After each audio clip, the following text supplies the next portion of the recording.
les quería decir, no se les olvide que esta es nuestra reunión de mujeres. Hola, Andy. Good morning. No es cierto.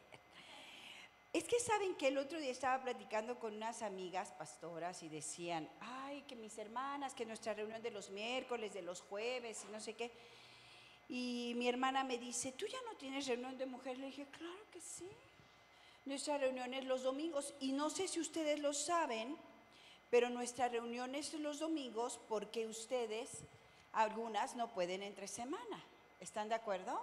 Bueno, creo que era necesario poner este punto claro porque como esta es nuestra reunión, quiero que se sientan bienvenidas, que vengan contentas, y lo que estoy pensando es que pasados unos 4 o 5 domingos vamos a generar reuniones entre semana donde podamos pasar más tiempo, convivir, platicar. Yo sé que hace falta platicar, hace falta ponernos al día, pero sí les quiero comentar también que esta idea que a veces tenemos de que es necesario apartarnos para oír cosas personales, aunque es importante, la palabra de la predicación es edificación. Es decir, no pensemos que es insuficiente. No sé si está bien que se los diga. De repente lo comentamos entre amigos pastores y que la gente quiere grupo de jóvenes, grupo de esto, grupo del otro. Susi, la palabra es importante y sustancial. Y esta semana comentaba con un amigo pastor, dice, es que hay que hacer grupos de jóvenes. Y le dije, mira, ¿sabes dónde está el grupo de jóvenes?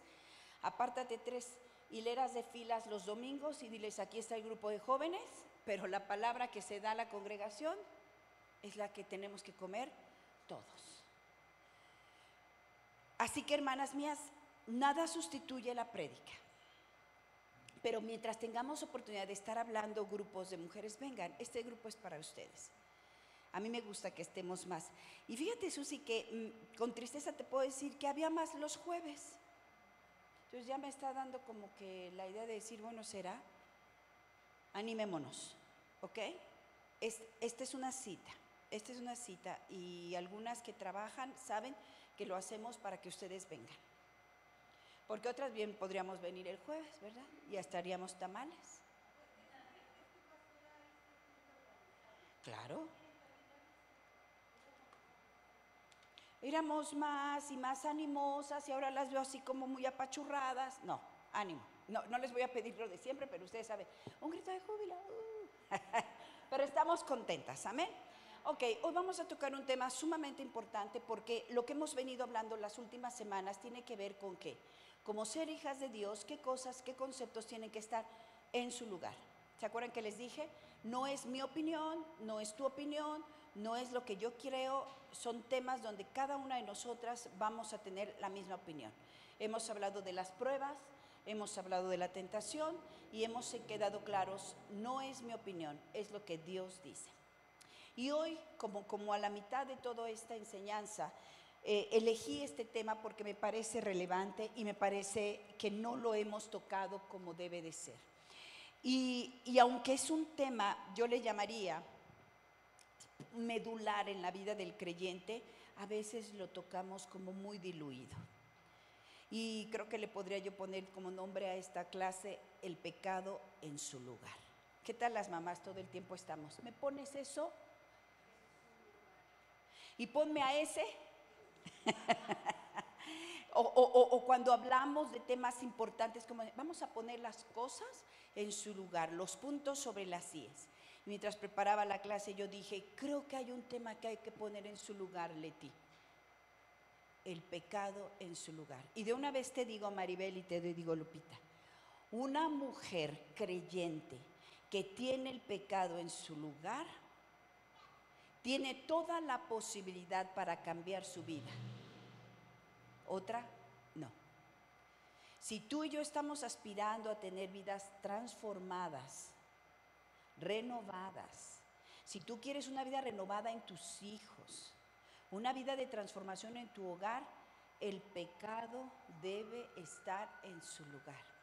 Y cuando me refiero a su lugar, tiene que tener la definición correcta, el perfil correcto, no puede diluirse, no puede moverse del lugar. A ver, imagínate la taza del baño un día en la sala, otro día en la cocina, otro día. Imagínate que te levantas en la mañana y que quieres ir al baño. ¿Y quién movió la taza?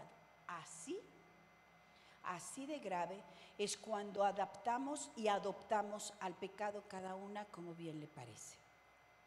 Estaba leyendo por ahí unos datos a partir de más o menos el siglo IV,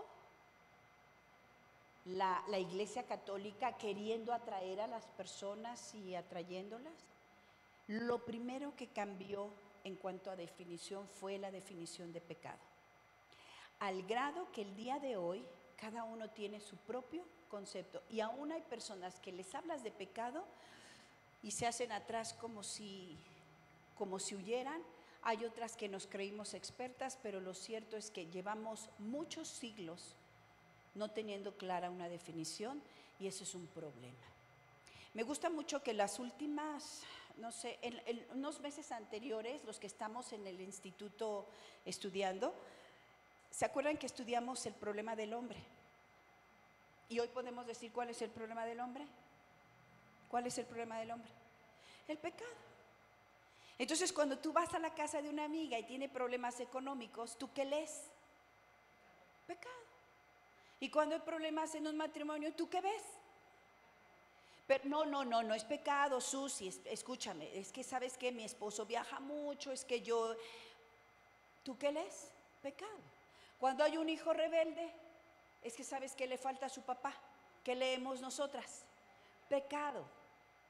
Cuando tenemos, no sé, poco crecimiento como iglesia, ¿sabes qué es que faltan, no sé, más temprano, más, qué es el grupo de alabanza que nosotros leemos? Hay pecado. Si nosotras no sabemos hoy definir los problemas a la luz del pecado y nos sigue dando miedo y nos sigue espantando llamarle pecado al pecado. El otro día, no sé si les platiqué, pero estábamos mi hija y yo, un asunto y entonces hizo algo y yo dije, ay, fue sin querer. ¿Verdad que fue sin querer? Y le pregunto a él y me dice Pao, mami.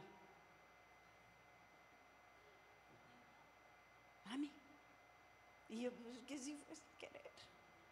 Mami, estamos tratando con un corazón que no conoce, que es pecador, que tiene una inclinación al pecado y yo tengo que educarlo como eso.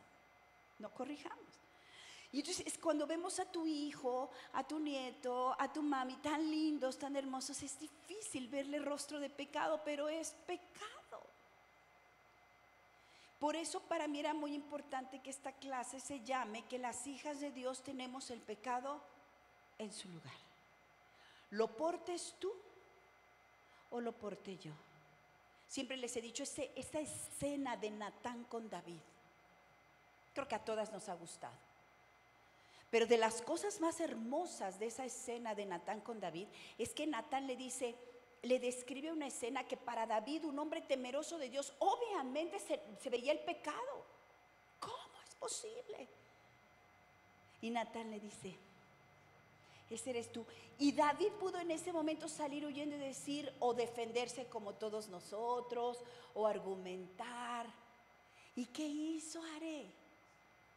Volvió a decir lo mismo que había dicho hace un momento, ese hombre es digno de muerte.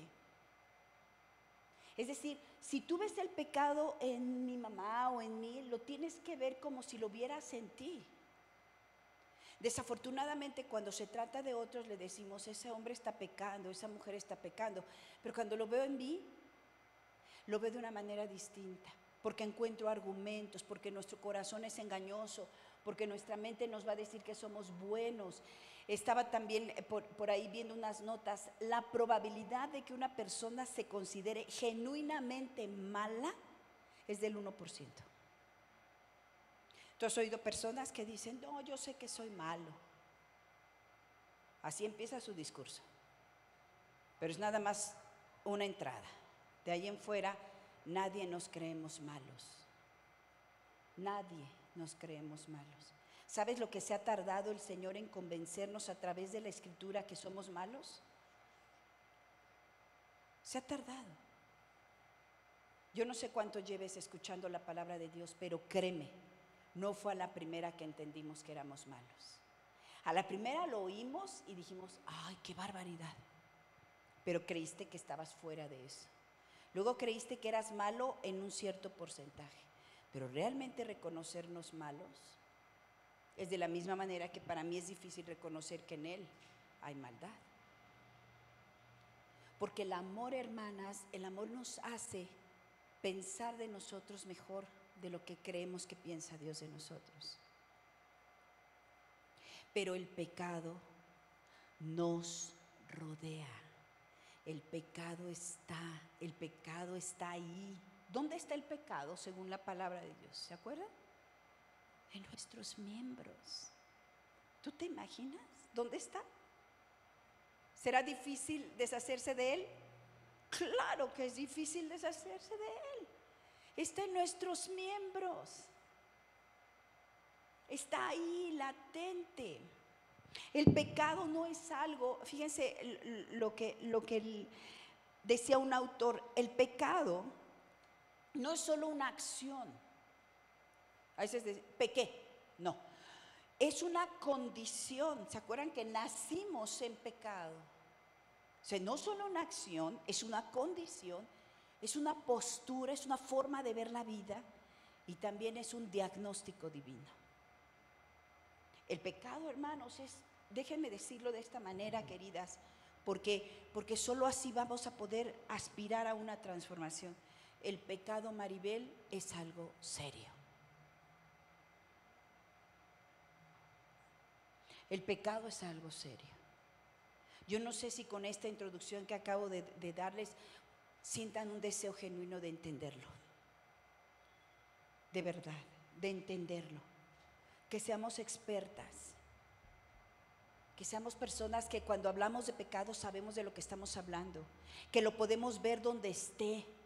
Aún en la persona más amada. Aún en la manera más discreta. Aún en la forma más sutil. Porque eso es lo tramposo y eso es lo peligroso, que se mezcla, que no está a la luz, que no se mira de manera natural, que es algo que se discierne, Tere, se discierne. Cuando estábamos muertas, cuando el Espíritu no había nacido en nosotras, créeme, no lo podíamos ver. Y hoy no hay pretexto para no verlo. No hay pretexto. Que yo le falte el respeto, por ejemplo, a mi mamá, yo no puedo disfrazarlo, es pecado. Y la paga del pecado es muerte. Que yo no honre las cosas de Dios, no nos quedemos ahí. Ay, bueno, fulanito de tal nada más no le gusta congregarse. ¿Qué tenemos que decir? Es pecado. Que te gusten otras mujeres fuera de tu matrimonio, es que sabes que tuve una infancia traumática. No, es pecado. ¿Y cómo se cura? ¿Por qué es importante dar el diagnóstico correcto? Porque solo con el diagnóstico correcto tomo la medicina correcta. ¿A qué vamos con un médico? Y cuando nos recomendamos, este es bien bueno. ¿Qué estoy diciendo cuando digo que un médico es bien bueno? Cuando yo digo que un médico es bien bueno, es un médico que da un diagnóstico correcto. Y un médico bueno da un diagnóstico correcto para dar un tratamiento correcto. ¿Cuántas de nosotras nos la pasamos diciendo, oye, ¿por qué no buscas una segunda opinión? Les digo una cosa, nadie tiene una segunda opinión sobre el pecado. Y es el tiempo en que como iglesia, como mujeres de Dios, tengamos que dejar de aplicar opiniones personales al Evangelio. Lo que el Señor dice, independientemente de tu nivel académico, de tu nivel intelectual, de tu grado de lo que te guste, nada se le agrega a esto, ni una tilde, ni una coma. Lo que Él dice es más allá de lo que yo quiera. Tenemos que pasar de la etapa de opinar sobre la palabra de Dios. La palabra de Dios no es para opinar. A la palabra de Dios se le dice sí y amén. Sí, Señor. Tú lo llamas pecado, dejemos de pensar en otra cosa. Personas que tienen relación con su novio, que se fueron a vivir juntos. Es que sabes que es que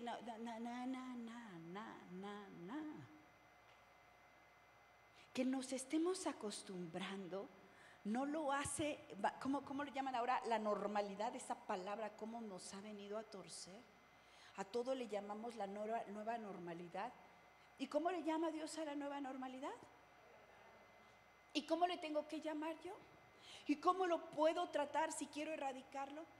Pecado. Hermanas, déjenme decírselos así abiertamente. Si estás luchando contra algo, si hay algo de todos los días, si hay algo que está hiriendo a tu familia, si hay algo que está tornándose difícil, por favor, pon el pecado en su lugar. Dale el nombre correcto. Y entonces, solo entonces vas a encontrar la salida.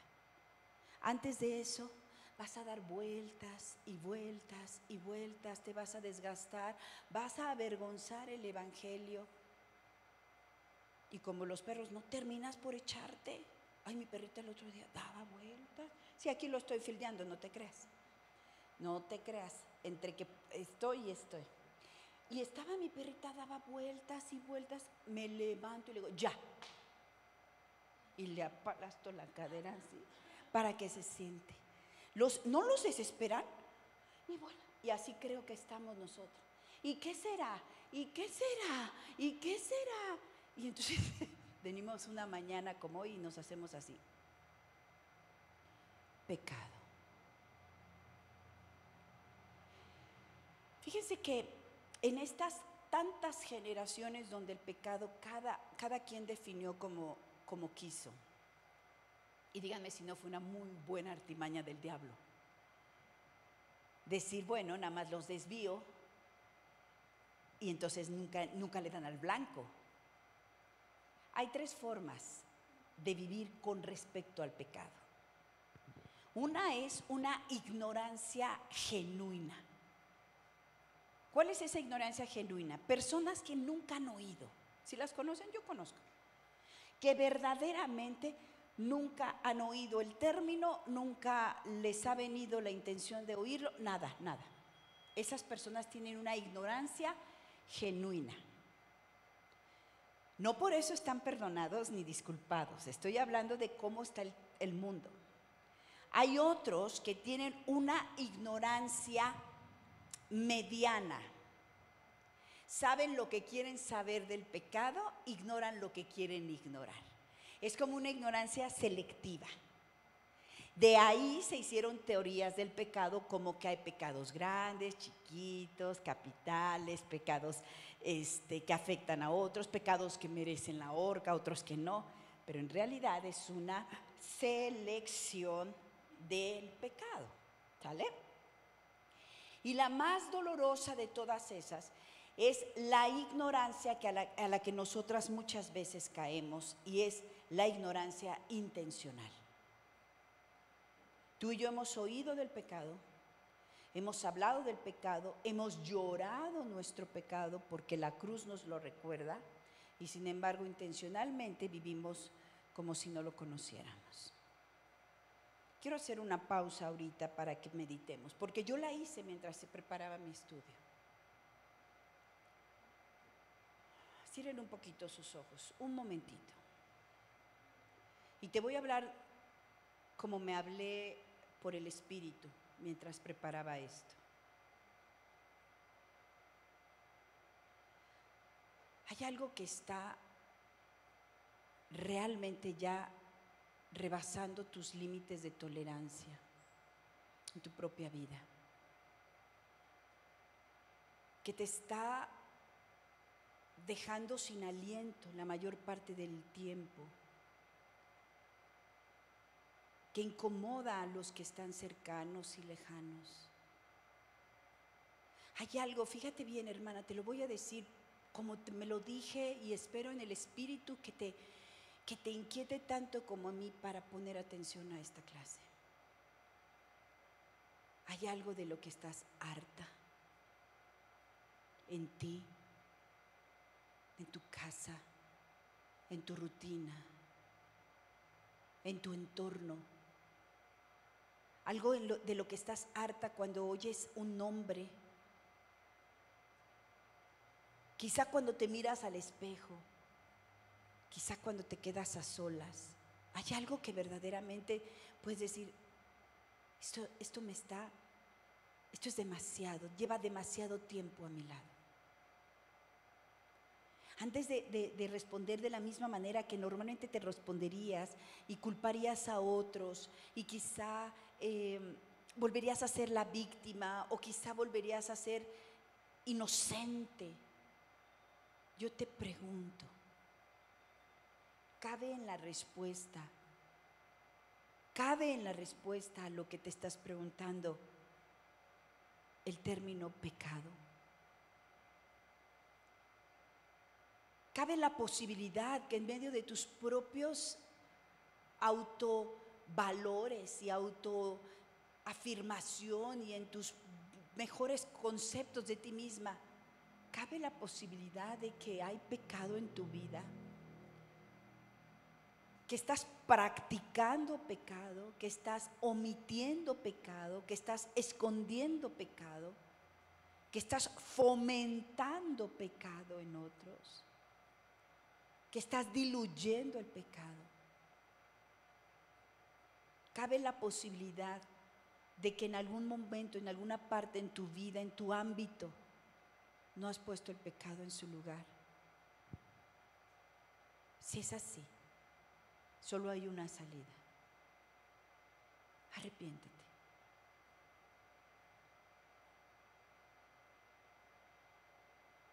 Arrepiéntete. Acompáñenme a Hechos capítulo 2, por favor. Porque como les decía en este momento, mientras les comentaba, probablemente tú no estás practicándolo, pero no sé si lo estás fomentando en otros. Y fíjate, Yadis, que eso es bien cruel. Es súper cruel. Porque no puedes pensar, bueno, a lo mejor yo no estoy siendo las manos que mecen la cuna, pero no estoy estorbando a aquel que la está meciendo. ¿Y saben por qué? Porque no nos importa.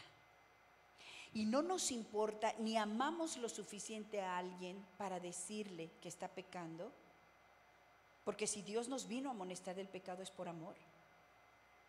Ni amamos a alguien tanto en la cruz, crucificado por ese pecado, porque no tiene valor. Y en el fondo, cuando miramos esa cruz, no pensamos que estoy involucrada en ella. Y eso es terrible. Fíjense en Hechos, por favor, capítulo 2. Hay un primer discurso de Pedro, ¿se acuerdan? ¿Se acuerdan? En el versículo 14, voy a leerlo un poco, una parte, dice: entonces Pedro, poniéndose en pie con los 11, esto es después de la venida del Espíritu en ellos, ¿se acuerdan? Alzó la voz y les habló diciendo: varones judíos y todos los que habitáis en Jerusalén, esto os sea notorio y oíd mis palabras, porque estos no están ebrios como vosotros suponéis, puesto que es la hora tercera del día. Ya como los estaban viendo a ellos, totalmente tomados en el espíritu. Mas esto es lo dicho por el profeta Joel: en los postreros días, dice Dios, derramaré de mi espíritu sobre toda carne, y vuestros hijos y vuestras hijas profetizarán, y vuestros jóvenes verán visiones, y vuestros ancianos soñarán sueños. Y de cierto, sobre mis siervos y sobre mis siervas en aquellos días derramaré de mi espíritu, y profetizarán, y daré prodigios arriba en el cielo y señales abajo en la tierra, sangre y fuego y vapor de humo. El sol se convertirá en tinieblas y la luna en sangre antes que venga el día del Señor grande y manifiesto, y todo aquel que invocar el nombre del Señor será salvo. Ellos estaban escuchando esto, ellos oían un gran discurso, señales, y al final dice: y serán salvos, y nadie preguntó de qué. Eso es terrible, hermanas. Estaban oyendo un discurso de una evidencia en transformación de hombres que estaban tomados por el Espíritu y nadie preguntó ¿de qué? ¿De qué? Salvos. Y cada quien pensó, oh, bueno, qué buen discurso, vendrán señales. Incluso más adelante dice que todos buscaban señales, prodigios, pero nadie preguntaban, ¿de qué fuimos salvos? Nadie que venga, atraviese esa puerta y sepa que necesita ser salvado entenderá el mensaje de la salvación. ¿De qué? ¿De qué? ¿Saben ustedes de qué somos salvas? Del poder del pecado. Toda la obra de Jesucristo, el libro de los Hechos se escribe cuando Él había sido crucificado. Toda la obra del Señor Jesucristo vino a poner solución a algo. Repite conmigo, Jesús vino a la tierra a poner solución a algo. La pregunta es, ¿sabes a qué? Ahí está todo. El poder del pecado. Jesús vino a salvar al mundo de pecado. ¿Y qué estaban creyendo ellos? ¿Qué seguimos creyendo, Susi, 2000 años después? Que no somos tan malos. Que no somos tan malos como que a lo mejor el sacrificio es exagerado, ¿no? Fíjense, por favor, seguimos. Dice, varones israelitas. Ya está dando vuelve a decir varones, ¿ok? ¿Te acuerdas que hemos hablado que cuando se habla de varones, se habla de cíñete, ¿no? Escucha con atención, toma sentido en lo que voy a decir. Varones israelitas, oíd estas palabras. Jesús Nazareno, y entonces ahí viene la solución. Jesús Nazareno, varón aprobado por Dios entre vosotros, con las maravillas, prodigios y señales que hizo entre vosotros por medio de él, como vosotros mismos sabéis, a este, entregado por el determinado consejo y anticipado conocimiento de Dios, prendisteis y matasteis por manos de los inicuos, crucificándole, al cual Dios levantó, sueltos los dolores de la muerte, por cuanto era imposible que fuera retenido por ella. Ahora fíjense bien, dice más adelante. Al oír esto, versículo 37, compungieron de corazón y dijeron a Pedro y a los apóstoles varones, ¿qué haremos? Después de haber escuchado que se habían equivocado de hombre, que habían crucificado a aquel que venía a salvarnos, algo en ellos empezaba a iluminar y dicen, ¿qué haremos? Y fíjate lo que dice Pedro. Pedro les dijo, ¿qué? Arrepentíos y bautícese cada uno de vosotros en el nombre de Jesucristo para perdón de los pecados. ¿Puso o no Pedro el dedo en la llaga? ¿Cuál era el problema? ¿Cuál es el problema hoy, hermanas? En tu casa, en tu mente, en tu corazón y en el mío, ¿cuál sigue siendo el problema? Pero una cosa sí te digo. Ya no podemos ni debemos, ya no hay pretexto para vivir en pecado después de Cristo. Por eso para nosotras tendría que ser casi rutina como iglesia recordarnos cómo estás respecto al pecado cada día. Porque si reconocemos que esa cruz fue y es y fue un dolor como el que se vivió a causa de mi pecado, les pregunto algo. Claudia, ¿tiene o no importancia el pecado? ¿Solo el día de la cruz? Y antes de la cruz. Recuérdenselo, el problema del mundo no se soluciona con gobiernos, no se soluciona con ciencia, no se solucionan tus problemas con medidas externas. O tocas en serio el pecado y tratamos en serio el pecado en nuestras vidas, o esto no va a tener cambio. O somos mujeres, por eso estoy hablándoles de esto, porque estamos tratando de poner puntos claros como hermanas en Cristo. O tenemos, Alicia, el mismo concepto de pecado tú y yo, o no tenemos la misma posibilidad de cambio tú y yo. ¿Están de acuerdo o no? Es en la medida en que este término, en que esta condición que declara para ti, te duela tanto a ti como a mí, esté en ti o esté en mí, como tenemos posibilidades de cambio. Cuando yo escucho a alguien que no ha entendido lo que significa pecado, no le puedo prometer vida nueva en Cristo. Claro, una promesa en Él. No puedo, Susi. No podemos, no debemos prometer algo que se origina en ¿qué? Que se origina en entender otra cosa.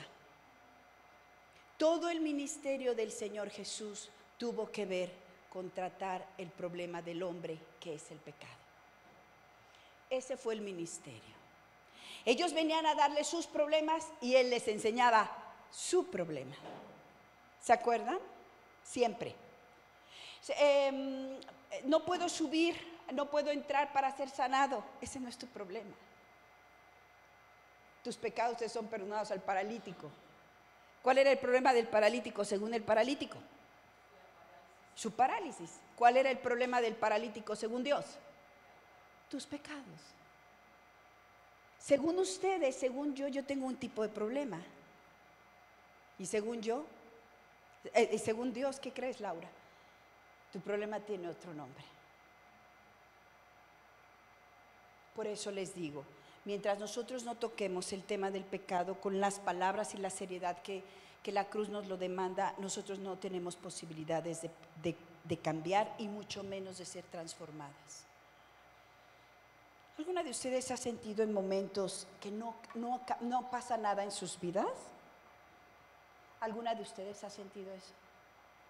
Siento que voy a la iglesia, que leo la palabra, que hago esto, que hago lo otro y no pasa nada. Nunca se te olvide esta clase. Cuando te sientas atorado, ve en oración al Señor y dile: muéstrame mi pecado. ¿Quién dice amén? Cuando tengas mucho que te agobie la vida, si ese es el día hoy, por favor, cuando empiece la predicación, ¿qué le vas a decir al Señor? Muéstrame mi pecado. ¿Cuál es el pecado de mi familia? Acompáñenme por favor a 2 de Crónicas, capítulo 34. Y quiero que vean que esta condición, esta subestimación, ¿se entiende bien? Subestimar el pecado costó generaciones. ¿Costó qué?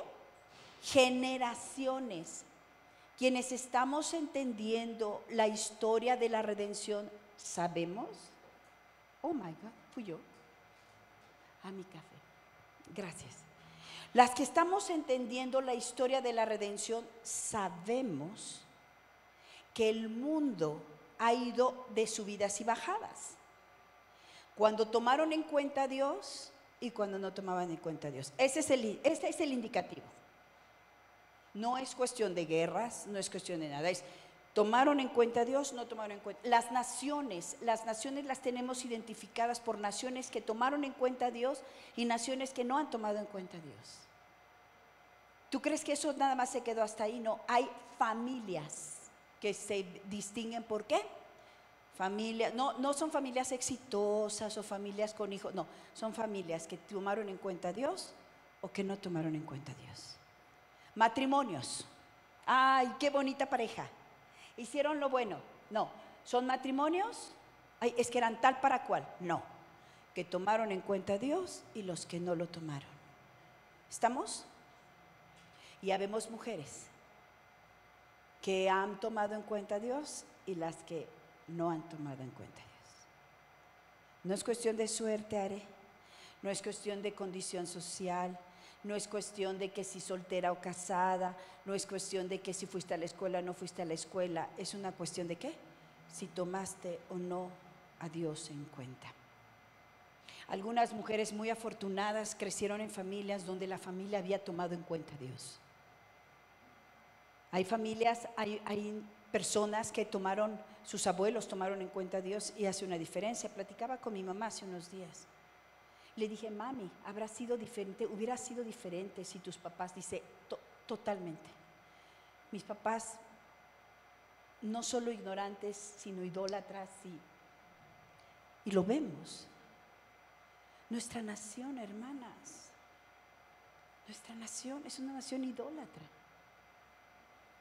Entonces no depende de que si tuviste la suerte, nada. Ahora viene otra cosa más grave. Todas nosotras estamos partiendo a otra generación, ¿están de acuerdo? Y estamos llenando iglesias. Y se están llenando iglesias. La pregunta es si nosotras vamos a impactar generaciones o no. Porque si nosotras solamente venimos a la iglesia y no tomamos en cuenta a Dios y el pecado no tiene peso en nosotros, no vamos a impactar otras generaciones. Lean, por ejemplo, esta historia después de 40 años, hermanas, en que el mundo conocido en ese momento no estaba tomando en cuenta a Dios, viene un rey. Por eso les digo, sí podemos. No importa si tus abuelos, tus padres, tus tíos, nadie peló a Dios. Si Dios te está llamando es porque tú tienes la posibilidad de hacer una diferencia. Y dice que el reinado de Josías, segundo de Crónicas, capítulo 34. De 8 años era Josías. ¿Cuántos años? ¿Alguna de ustedes se siente incapaz? ¿Alguna de ustedes dice, no, yo tengo bien poquito en el Señor? Fíjate cuántos años tenía Josías. Por eso es que les digo, la percepción del pecado no es un asunto de años ni de tiempo, es un asunto de revelación. Dice, de 8 años era Josías cuando comenzó ¿a qué? A reinar, ya reinaba. Y 31 años reinó en Jerusalén. O sea, él terminó de reinar, Lupita, antes de los 40 años, imagínate. Este hizo lo recto ante los ojos de Jehová. Ahora, ¿qué significa hacer lo recto? ¿Qué significa? Porque todos decimos, yo he hecho lo recto. ¿Qué significa hacer lo recto ante los ojos de Jehová? Dice, y anduvo en los caminos de David su padre, sin apartarse a la derecha ni a la izquierda. A los 8 años de su reinado, siendo aún muchacho, comenzó a buscar al Dios de David su padre, y a los 12 años comenzó a limpiar a Judá y a Jerusalén de los lugares altos, imágenes de acera, esculturas e imágenes fundidas. Díganme qué hizo. Primero, ¿qué hizo? Buscó a Dios. Después, ¿qué hizo?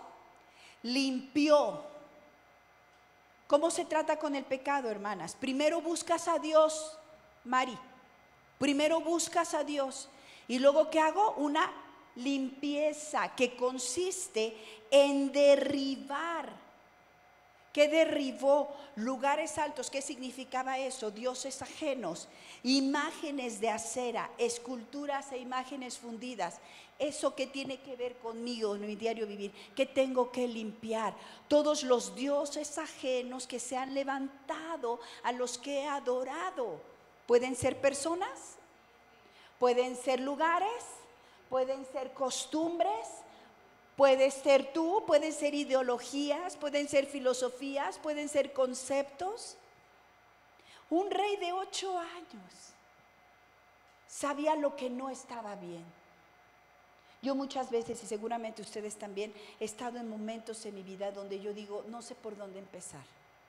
Pero hoy, gracias a la palabra, hoy puedo entender, lo primero que tengo que pedir es una revelación sobre mi pecado y después a limpiar. No puedes empezar a arreglar un cajón si primero no sacas lo que no es. Primero agarras el cajón completito. Hermanas, muchos años buscamos así. Me acuerdo un día, a horas de que saliera un vuelo, mi esposo y yo buscando un pasaporte. Desesperación, de esas de las buenas. Y entonces, qué bueno que no estén aquí los hombres, ¿verdad? Pero ya sabrás, yo había sacado, pero es que no me vieron. Así, unos cajones de libros, ¿no? Porque yo creía, no sé, que se puede meter en un libro. O sea, entonces era necesario hacer como estos movimientos femeninos. Y le digo a mi esposo, busca en ese mueble un cajón, haciéndole así. Y me dice, no está. Y ahora los cajones son como que se desmontan. Le dije, hay que sacarlo todo. Y volteó a verme como diciendo, no, como si no fuera necesario. Hermanas, era necesario. Para que tú puedas decir que algo no está en un lugar, es que lo volteaste, ¿no? Bueno, me gusta Josías. Josías primero limpió todo. Sientes que algo, que está el desorden en tu vida, por favor, primero saca todo. Me gusta mucho el concepto de limpieza. Primero saca la basura. Primero saquen la basura. Ustedes que hicieron algo, que fue la familia, que tienes la casa, ¿por dónde empiezan? ¿Por dónde empezamos? En esas películas donde hubo uno deprimido por un fin de semana o 2 semanas, llega el amigo con una bolsa de basura grande, ¿y qué es lo que primero hace? Primero sacamos la basura. ¿Qué es lo primero que está fuera de las casas todos los días? La basura. Todavía viene lo demás. Yo creo, hermanas, que no nos hemos dado cuenta de cuánta basura hay en nuestra vida. Y no puede haber limpieza si la basura sigue ahí. Y fíjate, luego usa otro verbo que me gusta, y derribaron. ¿Qué dice? Derribaron de él los altares de los Baales e hizo pedazos las imágenes del sol que estaban puestas encima. Y luego otro verbo que me fascina, ¿qué hizo? No bastaba lo anterior, ¿qué hizo? Despedazó también las imágenes de acera. Cuando empecé a caminar en el Señor hace muchos años, pero muchos años, había muchas ideas equivocadas de lo que era la fe. Por ejemplo, yo no creo, y esta iglesia no cree en las doctrinas de la liberación, porque Cristo no lo dejó estipulado. Él no dijo ve y libera, Él dijo háblales de mí, la verdad los hará libres. Pero yo me acuerdo que entre esas falsas doctrinas que se metían en la iglesia, estaba este asunto de que te fijaras muy bien de los muñecos de tus hijos porque podían ser diabólicos. ¿Se acuerdan ustedes de eso? Bueno, le tiré de películas a mis hijas. Hoy me arrepiento porque había ignorancia en mí. O sea, ciertamente el diablo se mete y muchas cosas, pero nosotros hoy sabemos que el pecado no está fuera, sino dentro de los miembros de nosotros, ¿no? Entonces, bueno, me acuerdo que vi algo que le habían regalado a una de mis hijas, que habían ido a unas ruinas, no me acuerdo cuáles, y nada más porque la pobre figura era de piedra, que yo ni reconocía, una figura rara, no sé qué. Hermanas, no me han visto con un martillo, yo así como diciendo, seguro que así le hizo Josías, y zas, pero en oración, y en el nombre de Jesús, y te vas de aquí y tal. No estaba entendida de ese momento, pero ¿saben una cosa? Creo que la idea desde ese momento era, y Dios la tomó en ese sentido, una idea genuina de derribar y destruir todo aquello que pueda ser contrario a Dios. Y así se trata con el pecado. El problema es que años después, cuando entendí que el pecado estaba en mí, no lo traté con la misma dureza, ¿verdad? Así, con un ventiladorcito así. Oye, con una rosa, pétalos. Sal de aquí. No. Tenemos que tratar con dureza. Eso es en un sentido real, pero así. Me gusta, dice, destrozó. Tenemos que destrozar el pecado que está destruyendo mi vida, la de mi familia, la de mis hijos, mi mente. Así se lleva cautivo un pensamiento, lo destrozas. No sé si les deja esa idea. Agarras un martillo y destrozas un pensamiento que es contrario a Dios, aunque lo hayas abrazado por años. Si no embona con la verdad de Dios, lo destrozas. Claro que es más fácil deshacer una figurita. Por eso estamos tratando con el pecado afuera. Pero a ver, destroza así un pensamiento, una idea sobre otro, un resentimiento, un amor desordenado. Derriba del altar de ídolo a una persona que solamente fue tu amigo, tu esposo, tu hermano, tu padre. Tenemos ídolos de carne y hueso. Pero me gusta Josías, derribó todo. Y me gustan los verbos que usa. Marquen esto, cuando tengan tiempo, lean este capítulo y aplíquenlo a su vida. Que tenga sentido para ustedes cuando Dios les revele su pecado, porque aquí viene otra. Le digo, Señor, revélame mi pecado, y me dice el Señor, ¿y qué vas a hacer con él? Porque seríamos entonces ya peores. Si habiendo sabido, lo ignoramos. Y entonces dice, destrozó. Y fíjate, no termina ahí. Perdón, despedazó las esculturas y estatuas fundidas. ¿Y luego qué hice? Las desmenuzó. O sea, llegó a hacerlas, ¿qué? Lupita, polvo. Porque dice que esparció el polvo sobre los sepulcros de los que lo habían ofrecido en sacrificio. Y luego además no bastó. ¿Y qué hizo más? Quemó además los huesos de los sacerdotes sobre sus altares y limpió a Judá y a Jerusalén. Lo mismo hizo en las ciudades de Manasés, Efraín, Simeón y hasta Neftalí y en los lugares asolados.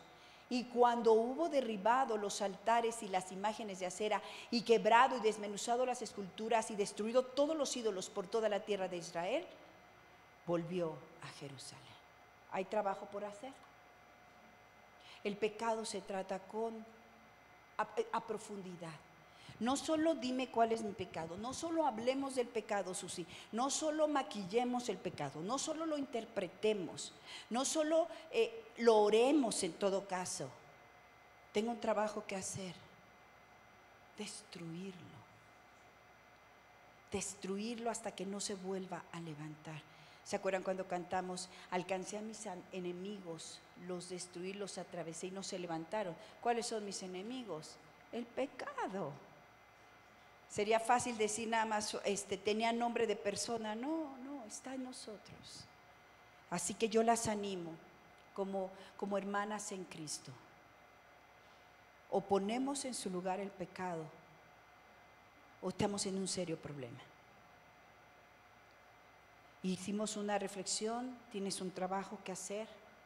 Ya no le pongas otro nombre a lo que está pasando en tu vida, a lo que está pasando en ti, a lo que está pasando con tus hijos, con tu matrimonio. No le pongas otro nombre. Créeme, es mejor llamarle pecado, porque entonces en el arrepentimiento tenemos ayuda en él. Arrepentímonos. Amén. Vamos a orar. Padre, te doy gracias en esta mañana porque nos has dado la posibilidad de poder adorarte y exaltarte como Rey, como Señor. Pedirte ayuda, Señor, en este momento para que seamos cuidados de todo pensamiento que debilite nuestra idea del pecado, que nos asedia, que nos ronda, que nos quiere destruir.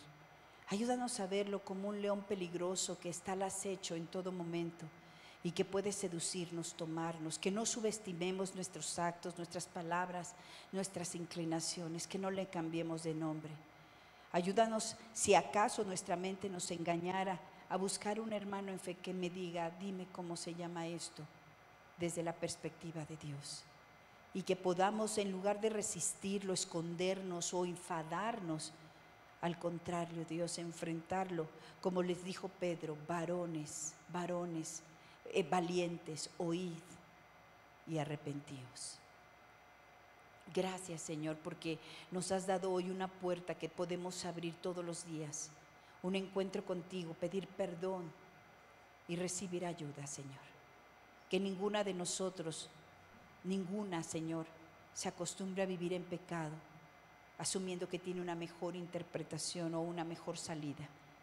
Si hay pecado en nosotros, Señor, si hay una forma de vida que no te agrade, que nos destruya, que esté cobrándonos en muerte, yo te pido que no nos defendamos si nuestros actos están violentando tu ley, violentando tu voluntad, si nos pone de espaldas a ti, Señor. Por favor, háznoslo saber, que estamos dispuestas, Dios, a ponerlo delante de ti y a pelear la buena batalla de la fe y ganar una vez más contra aquello que te llevó a esa cruz. Gracias te doy, Señor, porque no tendrá cabida en nosotros ni seremos tolerantes. Y en el Espíritu tú nos harás fuertes cada día, en el nombre precioso de Jesús. Amén y amén. Que así sea, hermano.